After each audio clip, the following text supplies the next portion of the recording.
لیکن ربیع الاول شریف کی 12 تاریخ وہ تاریخ ہے کہ ایک کنبہ نہیں، ایک قبیلہ نہیں، ایک ملک نہیں، بلکہ ربیع النور کی 12 تاریخ کو پوری دنیا آزاد ہو گئی تھی، کیونکہ اس تاریخ کو آمنہ کا لال تشریف لایا تو پوری دنیا میں خوشیوں کی لہر درج ہوئی۔ یہ تو بات ثابت ہو گئی کہ جو ربیع الاول شریف کو خوشی نہ منائے وہ انسانیت کا غدار ہے، کیونکہ صرف ملک نہیں پوری انسانیت آزاد ہوئی تھی اس دن۔ یار بچیوں کو زندہ دفن کیا جا رہا تھا، ماں کے ساتھ نکاح کیا جا رہا تھا، سگی بہنوں کے ساتھ شادیاں کی جا رہی تھی، بیواؤں کو جینے کا حق نہیں تھا، باپ بیٹوں میں تلواریں چل رہی تھی، یعنی ظلم و تشدد اتنے ہائی لیول پر پہنچ چکا تھا کہ انسانیت کی روح کانپنے لگی تھی، بیواؤں کی آوازیں نکلنے لگی، بزرگوں کے ہاتھ لرزنے لگے، رب کی بارگاہ میں دعا کرنے لگے، مولا آخرکار وہ نبی کب آئے گا جس کے آنے سے ہمیں جینے کا حق مل جائے گا؟ بیواؤں کی دعائیں جب باب اجابت سے ٹکرائیں، عرض کی مولا وہ پیغمبر کب تشریف لائے گا جو بیواؤں کو جینے کا حق مل جائے گا، ماؤں کو انہیں حقوق مل جائے گا، باپ کو انہیں حق مل جائے گا، پڑوسی کے حقوق انہیں مل جائیں گے، بیٹے کے حقوق کیا ہوتے ہیں انہیں مل جائیں گے، بیوی کے حقوق کیا ہوتے ہیں انہیں مل جائیں گے۔ یہ وہی ملک ہندوستان تھا جہاں پر بچیوں کو جب کسی بچی کی شادی ہوتی تھی اور اس کے شوہر کا انتقال ہو جائے یا وہ مر جائے تو ہندو رسم و رواج کے تحت اسی ملک ہندوستان میں اس کی بیوی کو اپنے شوہر کے چتا پر زندہ جلنے پر مجبور کر دیا جاتا تھا۔ یہ وہ عرب کی سرزمین تھی کہ وہاں پر بچیوں کو زندہ دفن کیا جا رہا تھا، لیکن جب میرا مصطفیٰ تشریف لایا تو بچیوں کو جلنے سے بھی بچا لی، عورتوں کو جلنے سے بھی بچا لیا اور بچیوں کو زندہ دفن ہونے سے بھی بچا لیا۔ صحابہ نے وہ عشق کا پیغام ہم غلاموں کو دیکھ کر بتا دیا کہ نبی جو آ رہا ہے یہ سارے نبیوں کا امام آ رہا ہے، تو عشق بھی ایسا ہونا چاہیے جو آج تک دنیا نے نہ تو عشق کا پیغام دیا ہو نہ تو وہ عشق کا انجام دیا ہو، عشق بھی سب سے ہائی لیول کا ہونا چاہیے۔ اسی لیے تو صحابہ نے اپنی گردنیں نبی کی بارگاہ میں نچھاور کر دی، اگر نبی کی ذات پر اگر کوئی انگلی اٹھاتا تو صحابہ اپنی جانوں کی بازی لگا دیتے۔ یہ صحابہ نے اپنے عشق کا وہ ثبوت پیش کیا ہے کہ رہتی دنیا تک ہم عاشقوں کے لیے ایک سبق بن چکا ہے۔ ربیع الاول حمیری بہت طاقتور بادشاہ اپنی فوج کو لے کر اس نے دنیا کو فتح کرنے کے لیے نکلا کہ ہم دنیا کو فتح کرنے کے بعد واپس لوٹیں گے۔ اس نے دنیا کو فتح کرنے کے چکر میں کئی ملک فتح کرتے کرتے جب یہ عرب پہنچا اور عرب میں شہر مکہ پہنچا، پہنچنے کے بعد عرب کے لوگوں نے کہا اس کی فوج بڑی لمبی چوڑی ہے، ہم اس سے جنگ نہیں کرتے بلکہ ہم تمہیں اپنا بادشاہ تسلیم کرتے ہیں۔ ربیع الاول حمیری نے کہا ٹھیک ہے، بادشاہ مان کے تو بات ہی نہیں۔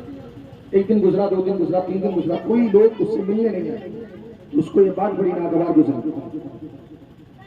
اس نے کہا میں بادشاہ ہوں اور مجھے مانتے بھی ہیں لیکن پھر بھی کوئی مجھ سے ملنے کے لیے اپنے خادم کو پوچھا جا کر دیکھو آخر مسلمان مجھ سے ملنے کے لیے کیوں نہیں آ رہے؟ عرب کے جو لوگ ہیں آخر آئے کیوں؟ تو اس نے جا کر دیکھا، کیا دیکھا کہ اس دن، کیونکہ وہ دن جو تھا وہ 10 ذی الحجہ کا دن تھا اور لوگ جو ہے کعبہ سے سلامت ہم دیکھ کر کے آئے، جتنے عرب کے لوگ ہیں ایک 4 دیواری کی کوٹری ہے، اس کے چاروں طرف گھوم رہے ہیں اور انہوں نے کہا ہے کہ آج کے دن ہم صرف اپنے رب کے سوا کسی اور کے آگے سر نہیں جھکاتے، آج میری عبادت کا دن ہے۔ کہا اچھا، آخر اس 4 دیواری میں ایسا کیا ہے؟ تو اس نے اپنے وزیر سے کہا کیوں نہ ہو اس 4 دیواری کو ہم گرا دیں۔ اتنا کہنا تھا کہ اس کے ناک سے بدبودار پانی بہنا شروع ہو گیا اور اتنا بدبودار پانی کہ سب سے پہلے اس کی بیویاں چھوڑ کر کے بھاگے، پھر اس کی خادمہ، پھر نوکر، پھر چوکر، پھر پولیس، جو بھی محکمات تھے، جو بھی فورسز تھے، سب اس سے دور بھاگے، یہاں تک کہ جو اس کا خاص ایک خادم تھا بڑی خوشبو لگانے کے بعد اس کے پاس آیا تو اس نے وزیر سے کہا ایسا کرو، تمام اطباء تمام حکیم آئے لیکن اس کا علاج نہیں ہوا۔ تو وزیر نے کہا بادشاہ سلامت ایک میرا مشورہ ہے، کوئی عربی حکیم کو بلائیں، کیونکہ یہ بیماری آپ کو یہی ہوئی ہے تو ہو سکتا کہ اس کا علاج وہ جانتا ہو۔ تو ایک عربی حکیم کو بلایا گیا، آیا، خوشبو وغیرہ لگا کر کے پاس گیا، نبض پکڑی اور نبض پکڑنے کے بعد کہا بادشاہ سلامت یہ جو بیماری ہے یہ ہمارے ملک میں نے کبھی نہیں پائی اور یہ شاید پہلی بیماری ہے، اور جہاں تک مجھے پتا ہے کہ بیماری زمینی نہیں بلکہ آسمان سے نازل ہوئی۔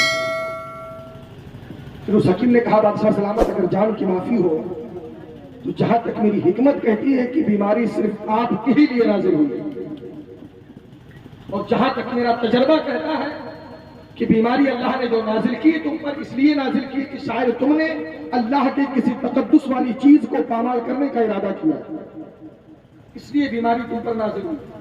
تو اس نے کہا ہاں یار میں نے ایک کوٹری بنی ہے جسے لوگ خانہ کعبہ کہتے ہیں، میں نے اسے گرانے کے لیے دل میں ارادہ کیا۔ کہا بس یہی وجہ کہ اللہ نے تم پر بیماری نازل کی۔ تو کہا اس کا علاج کیا؟ کہا توبہ کرو۔ جیسے بادشاہ طب اول حمیری نے توبہ کیا وہ پانی ایسا بند ہوا کہ جیسے کبھی بیماری تھی، اور جیسے بیماری بند ہوئی اس کی تو اس کے دل میں خانہ کعبہ کی عقیدت و محبت جاگ اٹھی۔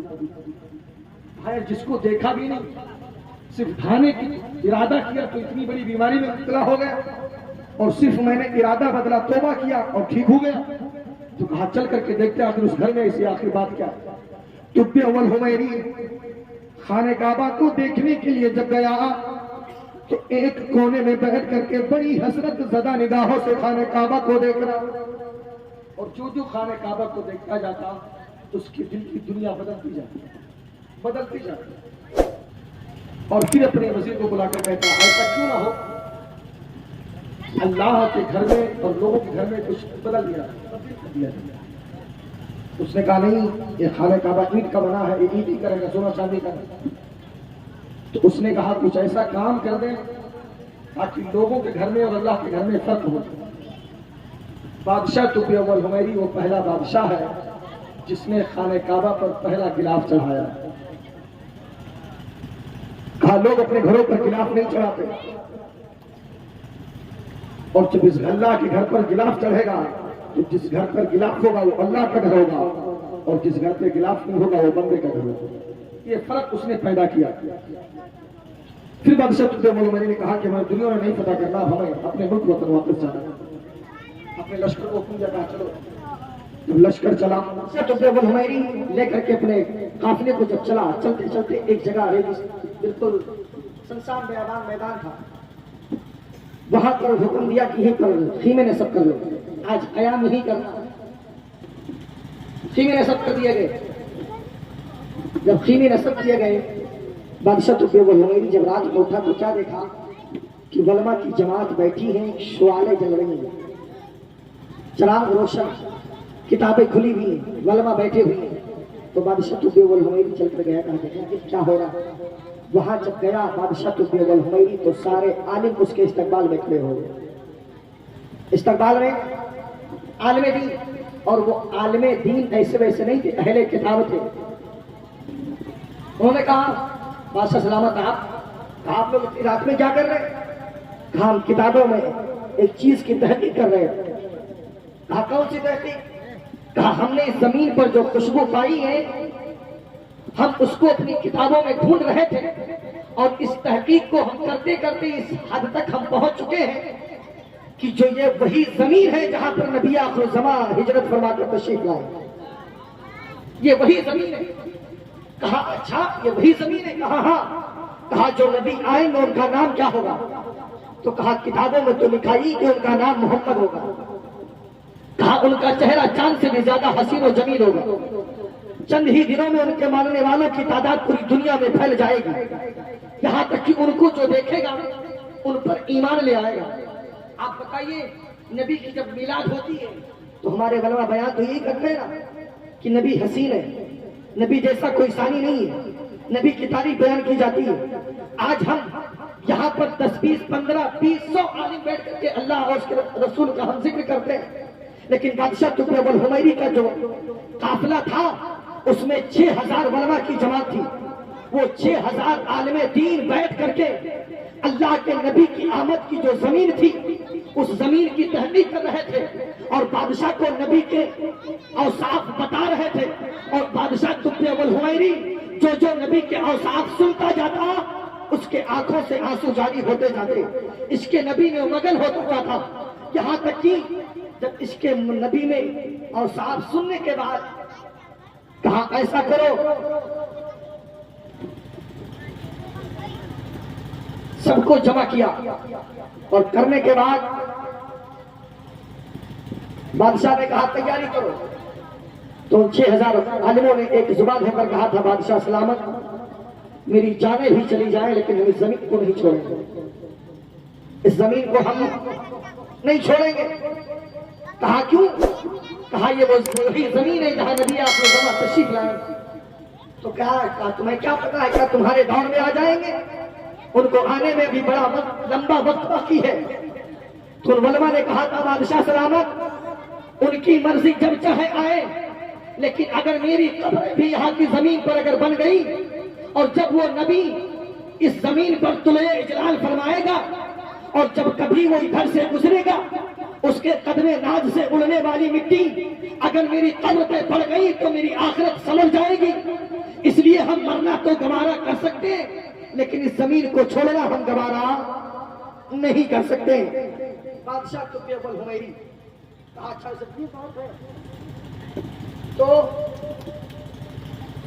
ایسا کر دیں آپ لوگ یہیں ٹھہر جائیں۔ بادشاہ طب الحمیری نے 6000 عالموں کے لیے، آج کی حکومت اگر ایک ہمیں کالونی دے دیتی نا تو پوری زندگی احسان کی طرح کی، جبکہ ہمارے خون پسینہ ہوتا۔ بادشاہ طب الحمیری نے ان 6000 عالموں کے لیے 6000 مکان بنائے۔ کتنے؟ 6000 مکان بنوائے، اور جو 6000 عالم میں سب سے بڑے عالم تھے ان کے لیے 2 محلہ مکان بنوائے، اور سب عالموں کو ایک ایک مکان دے دیا، اور جو سب سے بڑے عالم تھے ان کو 2 محلے کا مکان دیا۔ دینے کے بعد کہا ایک کام تمہیں میرا کرنا ہے۔ کہا کیا؟ اونٹ کی جھلی منگوائی گئی اور طب الحمیری نے اس پر خط اپنا تحریر فرمایا، اس پر اس نے لکھا اب شہنشاہ یمن طب الحمیری من جناب محمد رسول اللہ صلی اللہ علیہ وسلم، اے آقا میں آپ پر غائبانہ ایمان لاتا ہوں، میں آپ سے بہت محبت کرتا ہوں، لیکن جب آپ اس دھرتی پر تشریف لائیں گے اس وقت میں دنیا میں نہیں رہوں گا، لیکن حشر میں مجھے رسوا مت کرنا۔ آقا جب حشر کا میدان جب قائم ہو تو طب الحمیری کو رسوا مت کرنا، بلکہ میری شفاعت کرا کر کے مجھے جنت کا حقدار بنا دینا۔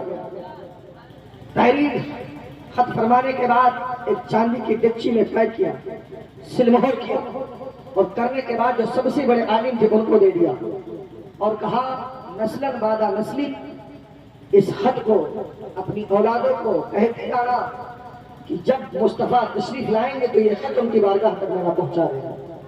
اب تھوڑی دیر کے لیے آپ یہیں پر رکیں۔ جب میرے آقا کریم صلی اللہ علیہ وسلم مکے سے مدینہ ہجرت فرمایا اور جب میرے مصطفیٰ مدینے میں پہنچے، جس اونٹنی پر آپ سوار تھے قصبہ، میرے مصطفیٰ کی راہ میں صحابہ نے پلکیں بچھا دی، انصار و مہاجرین کی دل کی چاہت تھی کہ میرے آقا پہلے میرے گھر تشریف لے چلیں، اور ہر صحابہ کی چاہت بھی یہی تھی اگر مصطفیٰ میرے گھر اگر پہلے تشریف لے گئے تو میرا بھی نصیبہ چمک جائے گا، رہتی دنیا تک میرا نام تاریخ میں نسب ہو جائے گا کہ فلاں صحابی کے ہاں مصطفیٰ نے پہلا قیام فرمایا تھا۔ لیکن میرے مصطفیٰ نے فرمایا صحابہ پریشان ہونے کی ضرورت نہیں ہے، میری اونٹنی کو اچھی طرح پتا ہے مجھے سب سے پہلے کہاں جانا ہے۔ نبی کے غلاموں ذرا ذہن حاضر کرنا، میرا نبی جس اونٹنی پر بیٹھ جائے اس اونٹنی کو بھی اتنا معلوم ہے کہ میں پہلے کہاں جانا ہے، تو جب اونٹنی کے غیب کا عالم ہے تو مصطفیٰ کے غیب کا عالم کیا ہوگا۔ میرے آقا کہ وہ اونٹنی سب سے پہلے حضرت ابو ایوب انصاری کے دروازے پر جا کر بیٹھ جاتی، ہنستے وہ ایوب انصاری گھر سے باہر آئے، دیکھا کہ میرے آقا جلوہ فروز ہے، سلام کیا، آقا تشریف رکھے، میرے مصطفیٰ جواب دینے کے بعد ارشاد فرماتے ہیں طبیہ الحمیری کا خط کہاں ہے پہلے مجھے دو۔ میرے آقا کا پہلا سوال یہ تھا کہ آئے وہ ایوب انصاری طبیہ کا خط کہاں ہے مجھے دو۔ کہتے آقا آپ کو کیسے معلوم؟ کہتے میرے رب نے مجھے بتایا ہے، میرے رب نے مجھے بتایا۔ ہنستے ابو ایوب انصاری وہ خط لائے، اس لیے مہر توڑی گئی، ابو بکر صدیق نے پڑھا، میرے آقا سنتے جاتے اور کہتے شاباش طبیہ الحمیری، شاباش طبیہ الحمیری۔ میرے آقا فرماتے اے لوگوں، گرچہ طبیہ الحمیری میری امت میں نہیں ہے، لیکن حشر کے میدان میں میری امت میں اٹھایا بھی جائے گا، میں اس کی شفاعت بھی کروں گا، جنت کا حقدار بھی بنا دوں گا۔ اب آپ ذہن حاضر کریں، طبہ نے جانے سے پہلے،